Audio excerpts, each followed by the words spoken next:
Hey, well, good evening, River of Life. Hey, I just want to say we are so excited for Fly Takeover Weekend. I also want to say if this is your first time, please come back next weekend. It'll be completely different. I promise. Hey, well, Sierra and I could not be any more blessed with not only the team, but the students that we have. They did an awesome job. I'm sure you saw them as they were. Yeah, please give them a round of applause. They did such an awesome job, and they will be back here in the morning doing it all over again. But I also want to give a special shout out to Janie for sharing her testimony. We're actually in youth group going to start a testimony series, and so I'm going to have a bunch of leaders. I'm going to have a bunch of students who are sharing their testimony, and that's similar to what it will look like.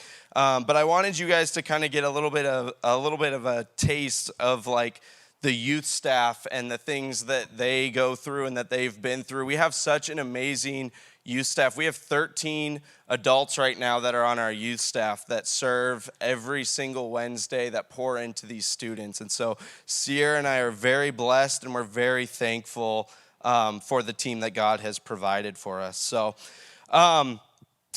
years and years ago, jumping right in, years and years ago, I went to camp as a leader, and I go to camp every year. I do middle school, I do high school camp, but this was many years ago. I went to camp, and I went to camp with this particular student. And these students, when they go, I tell them I love playing basketball, okay? So they have like staff ball, which means it's just adults, and I go play every single day because I love playing basketball.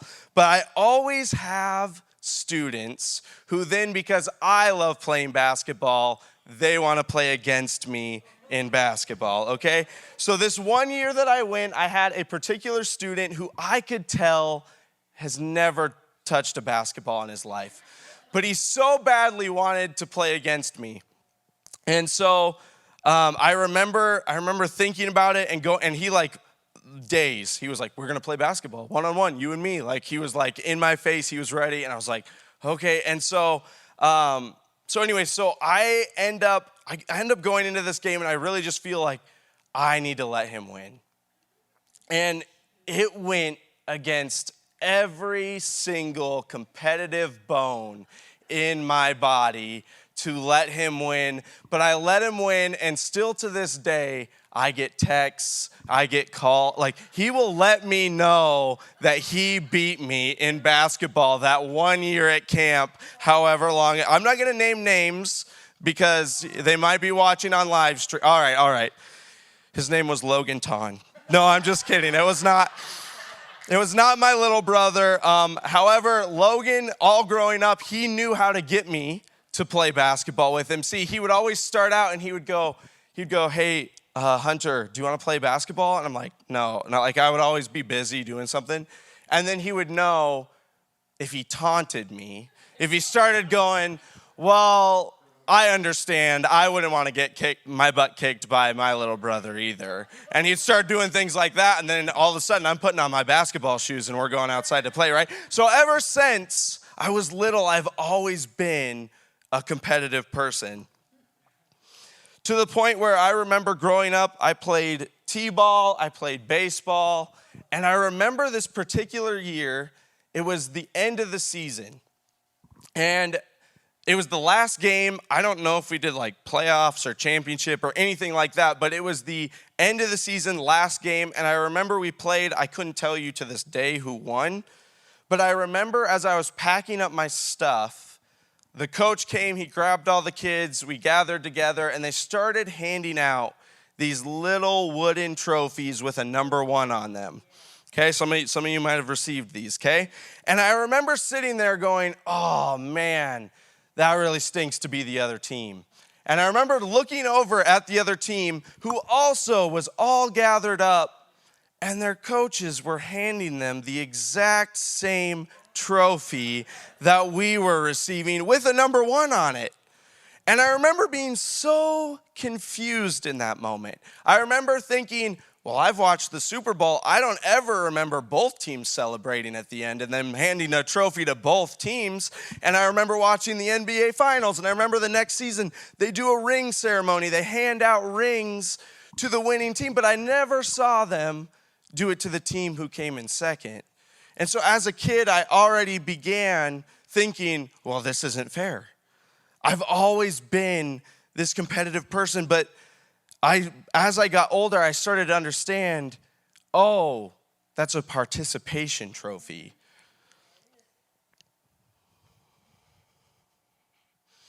So the verse that we're going to talk about tonight is 1 Corinthians 9, and it's verses 24 through 27. And if you want to turn there in your Bible, we'll pretty much be talking about this set of verses for the rest of the evening. But it said, this is Paul talking, and he says, "Don't you realize that in a race, everyone runs, but only one person gets the prize?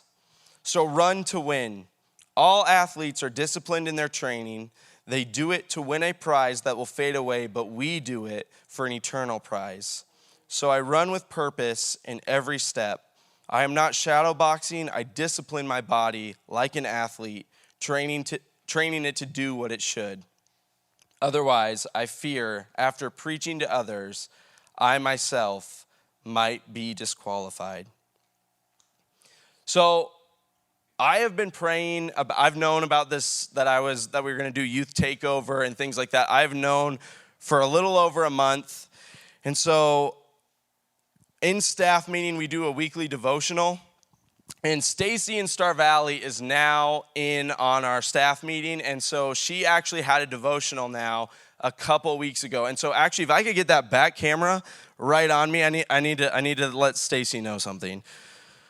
All right, Stacy, I just want to let you know I am not stealing your devotional. I promise I am not stealing it. I have had this on my heart for well over a month. So when they go live tomorrow, hopefully we're all good there. I'll see if I get a text from her. Okay, back to this verse. Paul is telling us that everyone runs in this race, but only one person gets the prize. So in other words, this race, there is no participation trophies. So run to win, Paul says. When I was reading this verse and I was breaking it down, I just had this funny thought come to my head, and I began wondering, what if for Christians, what if only one of us could receive God's grace, his love, his mercy? Now, that's not what this verse is saying, but I just began to think in my own life, what if that were the case? How much would my life change if I knew only one of us could get to that finish line? How much would I spend my time differently if I knew only one of us could do it? What if Paul is challenging us to run the race like only one of us could win it?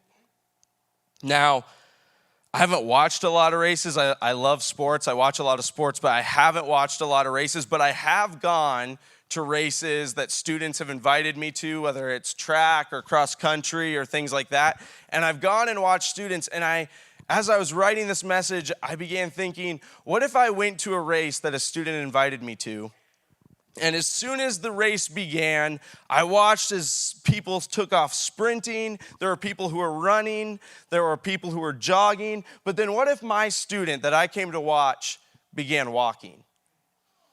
I was thinking of it, and as I got to the end, I went to see them finish, which obviously would have taken way longer than everyone else.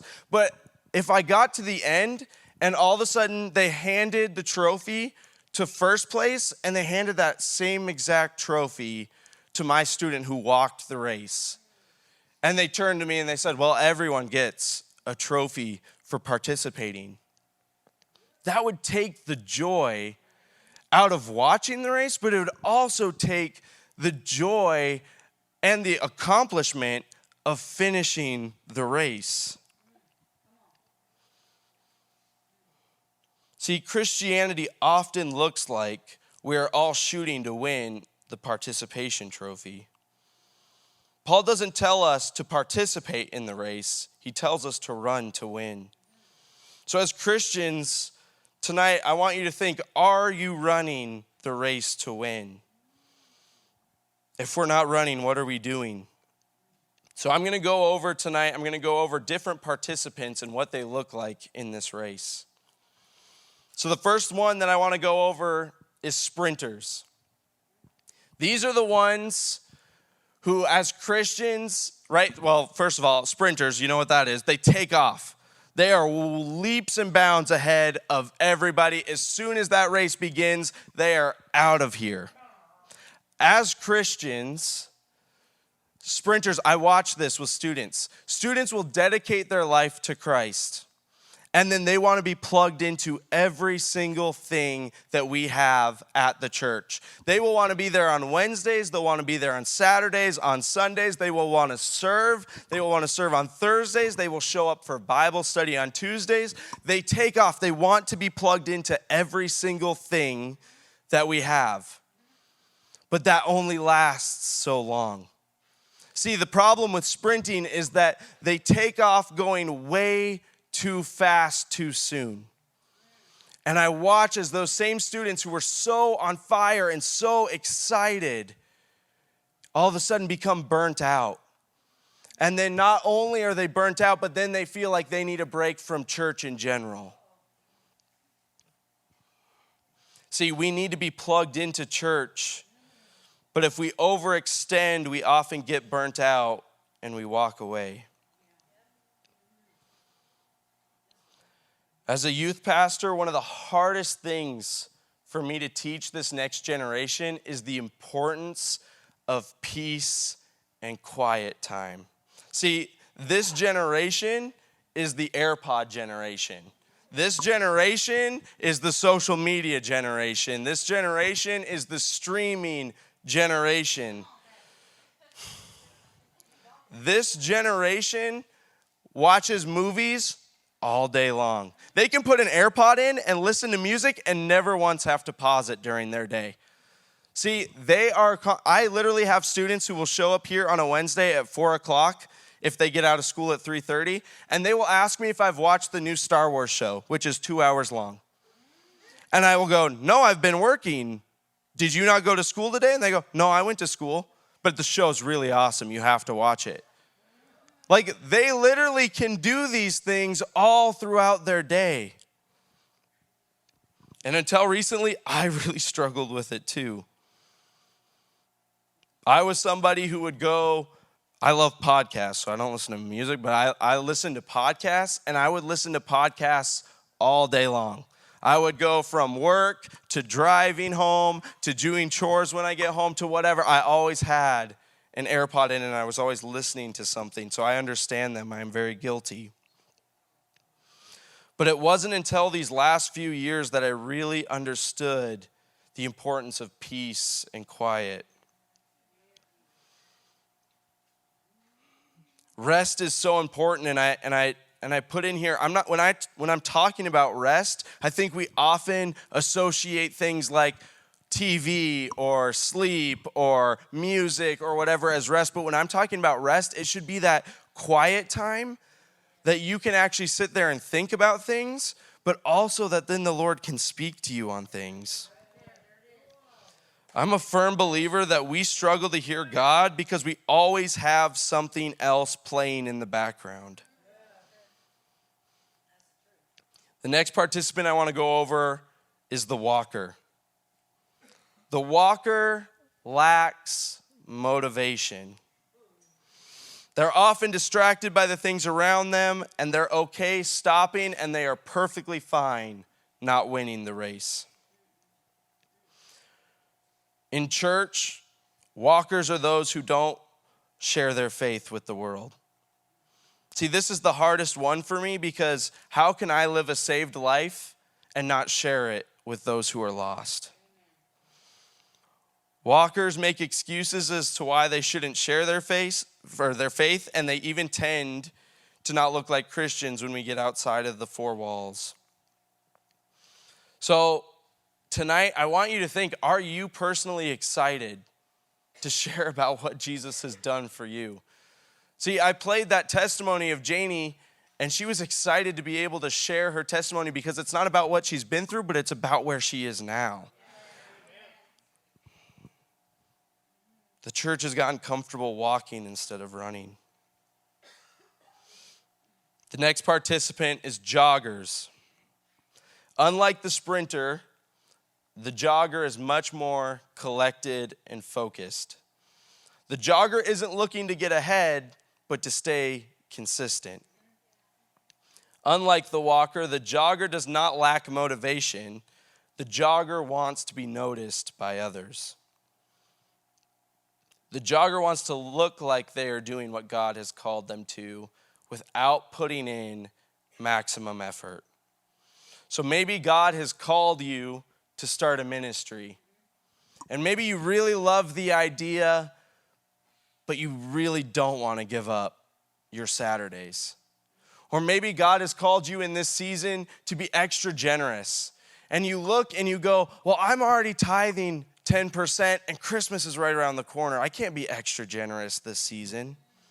See, joggers keep pace. They keep consistent, but it doesn't cost them anything. They're at church most weekends, they're tithing, they are mostly involved, but they can't take that extra step to be all in on what God has for them. Our final participant is the runner. This is what Paul is talking about. Paul says to run to win the race. See, the difference between a sprinter and a runner is stamina. The difference between a jogger and a runner is intensity. BetterHealth.gov says the difference between running and jogging is intensity. Running is faster and demands more effort. The difference between a walker and a runner is motivation. We are called to be runners. In order to run a race, it requires us to be intentional. And I was thinking, if I were going to run a race, what are the things that I would need in order to run a race, right? And so I started listing things down, and number one, training. Probably shouldn't show up the day of the race having no training whatsoever. But the second thing is you're going to need to probably be dieting or eating healthy somewhat, right? You probably shouldn't eat a bunch of pasta and then go try to run, right? That's not going to work out very well. You're going to need to stay hydrated. That's a big one. But then the last thing that I was thinking about is we need accountability and support, right? Those people often have somebody who is constantly checking in with them, or they have those family members who they know are going to be at the finish line the day of the race cheering them on. So just like if we were to run a race, we have to have those essentials. As Christians, we have essentials for our race. So how do we train? The first thing I have is self-discipline. Angie actually wrote an awesome devotional. So Angie, I'm not stealing your devotional either, I swear. But go and check it out because it's really good. But when I was thinking about this idea of discipline, I began to think of all these athletes in my head. And I really believe the difference between an athlete and the top athlete is their self-discipline.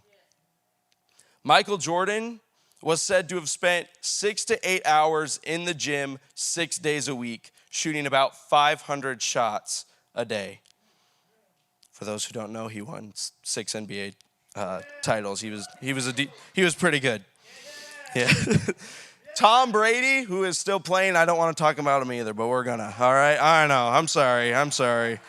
Okay, but during the regular NFL season, I looked up his whole routine. It is insane to me. It's too much. But he wakes up at 6 a.m., has to drink 20 ounces of water. Then he has a pre-workout. Then he has 2 hours of workout. Then he has a post-workout. Then he studies film for 2 hours. Then he goes to his actual practice with the team. Then he has a workout after that. Then a post. Like it's too much. It's too much.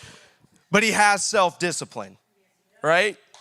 He's still playing. He's 45. He's won 7 Super Bowls. We all dislike it, but here we are, all right?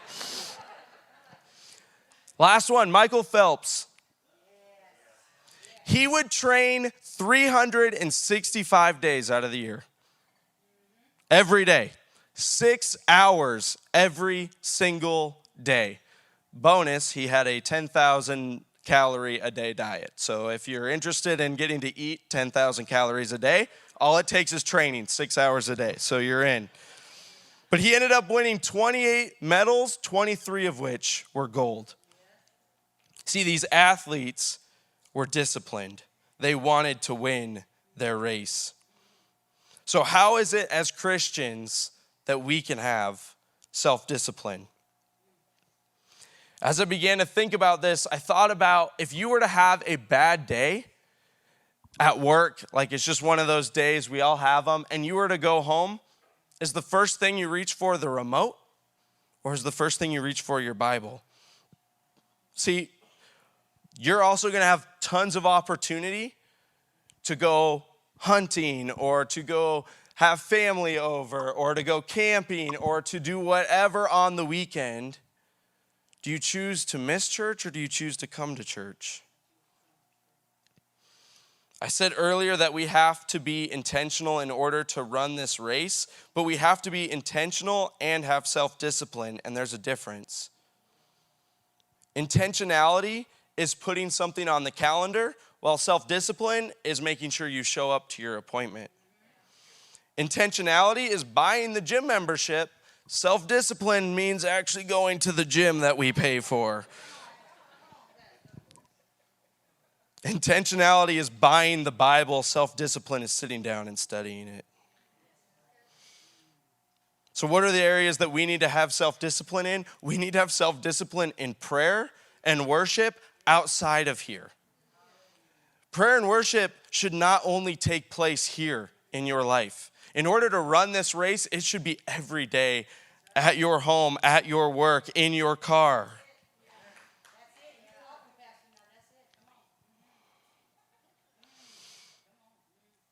The next thing is, what are we consuming?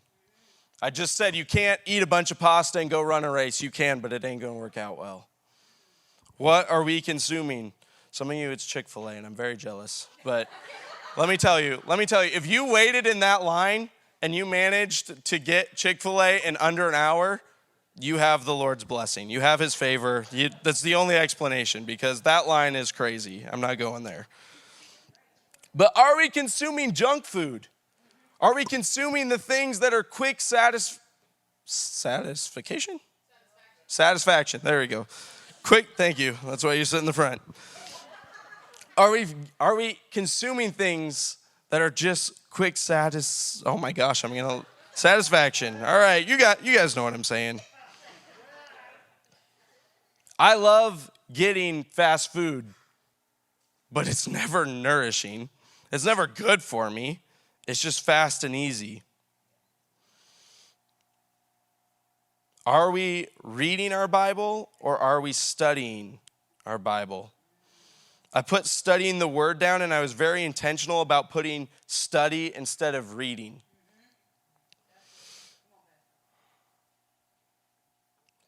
I've been sharing this in youth group because this is something that's personally helped me.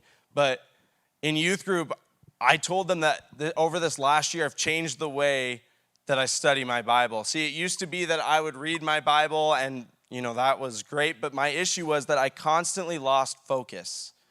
The words would float off the page. I'd be thinking about what I'm going to eat for dinner, or I'd be thinking about things that are going on later in the week, and I wouldn't actually be getting what I needed out of my reading. So I told them that I actually have 8 different highlighters, and every one of those colors is a different thing for me. So like one is wisdom, one is faith, it's just like that. So that way when I read, I'm actually thinking about, what does this verse mean? What is it that the Lord is speaking to me? What is it that I am getting out of this reading time? And for the record, I'm colorblind. So if I can do it, you for sure can do it.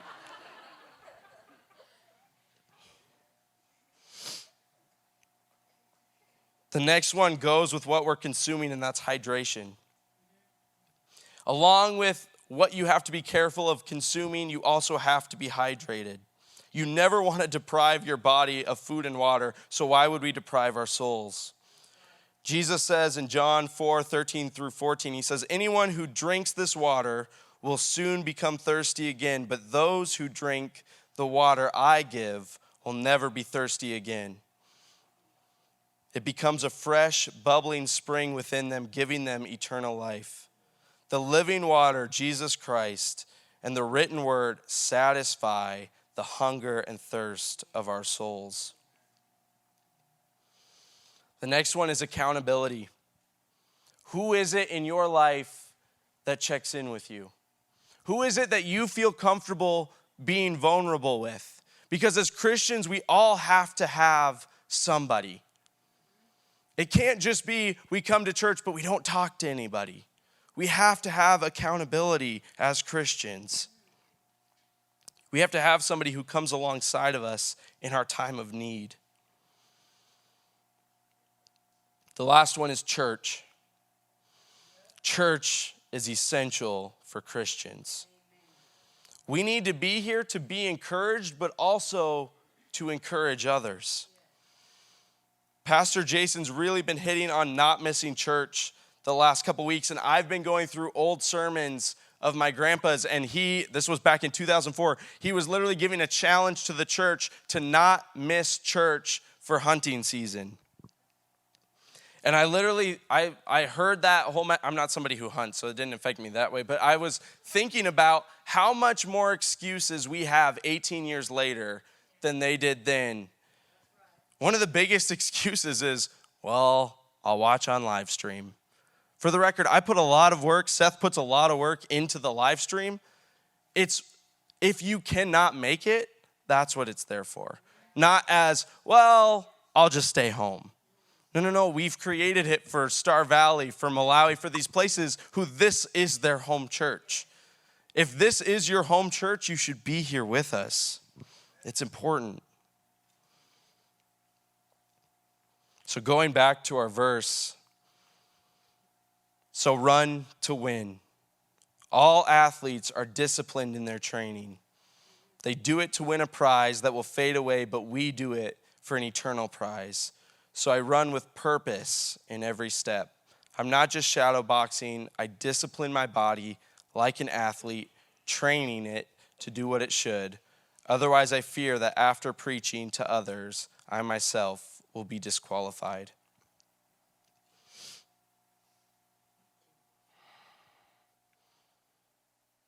I run with purpose in every step.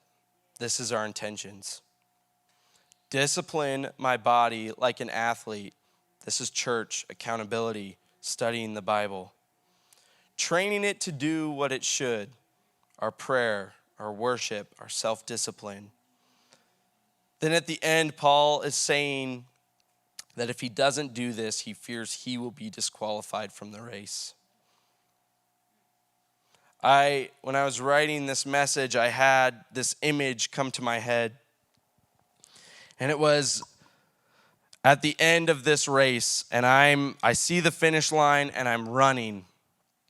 And as I cross it, I feel all of this peace and relief and accomplishment. I accomplished the race. And I turn around to greet others as they are coming across the finish line. And as I turn around, there is no one crossing. When Paul is talking about losing the prize, he's not talking about his salvation.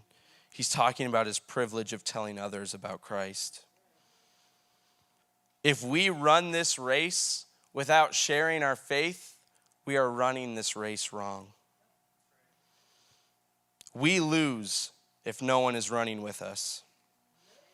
It is a privilege to share our faith. How many Christians today actually believe that it is a privilege to share our faith? The other week, Tiana, who is on our staff, she came in, and I think it was a Thursday, it was before baptism weekend, but she came in and she began to share this story of Huck, which is her 8-year-old son. And as she began telling me this story, she said that she went to get coffee. Huck was in the back seat. They always go to the same place to get coffee, so he knows the barista by name, all of this stuff. But she began explaining how he got so excited that morning to tell his barista about Jesus. So what he did is he literally goes to, they go there, and then the window comes down, and he goes, hey, I don't know what her name, Rachel, what are you doing this weekend? And she begins sharing that she's got to clean some stuff, she's going to relax, it's her weekend off. And he says, well, you should come to church and get baptized this weekend. And then he begins to ask her, do you know what baptism is? And she goes, I do. And he decides he's going to explain it to her anyway. So he begins explaining baptism to his barista. He was just so excited to tell her about Jesus. In Matthew 18, Jesus says, I tell you the truth, unless you turn from your sins and become like little children, you will never get into the kingdom of heaven. When I heard this story from Tiana talking about Huck and how he was not afraid to invite someone to church, but he was just so excited. See, he had the faith that God would do something for her and that she would learn to love Jesus just like he had learned. I think sometimes as adults, we overcomplicate it. I was trying to think if any of us were to go and try to share our faith with this same barista, we might do this thing where we're like, well, if you're not busy, it's no pressure, and if you're by chance available, then we would love it if you'd come. Oh, actually, it's baptism, so that might be a weird week for you to come. Maybe there's a guest speaker, so maybe in 2 weeks from now, if you're available, it's no pressure at all, not a big deal, but if you could come. But see, Huck, he goes, what are you doing this weekend? As this 8-year-old, he knew how to share his faith. See, I truly believe that Huck one day wanted to watch his barista cross that finish line. It's a privilege to tell others about Christ. Oftentimes, we are more worried about them being offended than their eternity. If Huck at 8 years old can do it, we should be able to do it so much better.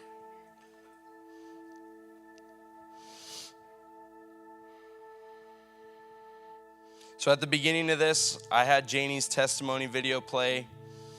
I explained that we're going to be doing this in youth group, but as I was writing this message, I really began thinking how important it is for these students and leaders to practice writing out their testimony. As Christians, we should be ready at any moment to share our faith, our testimony with anyone. But the other part of that is, as Christians, we need to be hearing the testimonies of each other. We need to be knowing what others went through and where they are now. Because I don't know about you, but I watch a video like that and it inspires me and it reminds me of how much God is doing. We need to share our faith.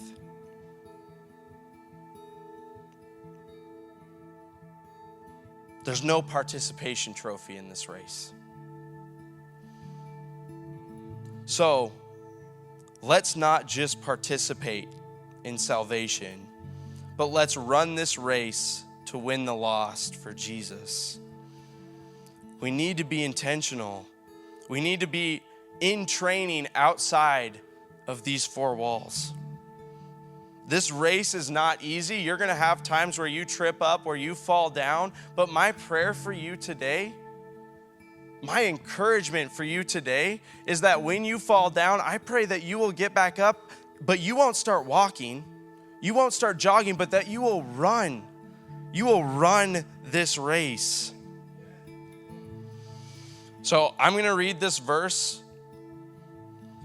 in Hebrews, and then I'm going to have the youth worship team take over. But tonight, I just want you, during this time of worship, are you running the race? Did you sprint and burn out? Are you jogging it? Or are you walking it? If the answer is you're not running it, spend this time in worship and ask God, how can I run this race better? Because he will answer you. He has a plan and a purpose for every single one of us. He doesn't want you walking either. In Hebrews 12, 1-4, it says, therefore, since we are surrounded by such a huge crowd of witnesses to the life of faith, let us strip off every weight that slows us down, especially the sin that so easily trips us up, and let us run with endurance the race God has set before us. We do this by keeping our eyes on Jesus, the champion who initiates and perfects our faith. Because of the joy awaiting him, he endured the cross, disregarding its shame. Now he is seated in the place of honor beside God's throne. Think of all the hostility he endured from sinful people. Then you won't become weary and give up. After all, you have not given your lives in your struggle against sin. Let's worship together.